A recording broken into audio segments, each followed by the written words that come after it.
Alright guys, in this video we're going to be reviewing the best single die GPU of 2010, the GTX 580. Most of the nicer GPUs had two GPU dies on a single board, and the reason I didn't get them is because they're normally over $100, so this was like the next best option. I thought it was just interesting, So let's get this plugged in, get the drivers installed, and game on it. And I guess one reason for getting this GPU is because I had got the GTX 550 Ti. And I was just like, well, why don't I just go get one of the nicest GPUs in this generation to finish it off before I go on to another generation of GPUs. For interest's sake, I'm just taking out the benchmark PC out of its carrying case.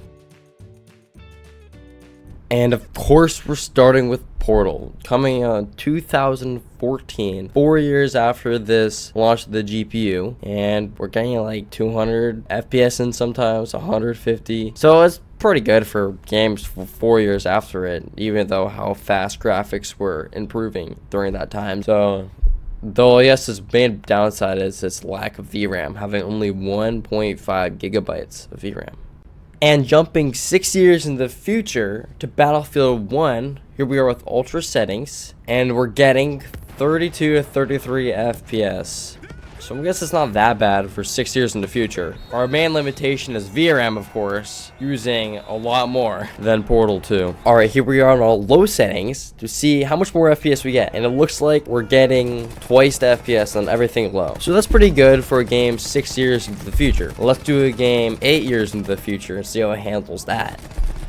Last but not least, The Forest came out in 2018, 8 years after this GPU came out. This is it running in completely high settings, and we're getting like 20 to 33 FPS, but there's a lot of stuttering, and the VRAM consumption is way above the GPU's VRAM limit. Let's set everything to low and see how much it actually helps our FPS.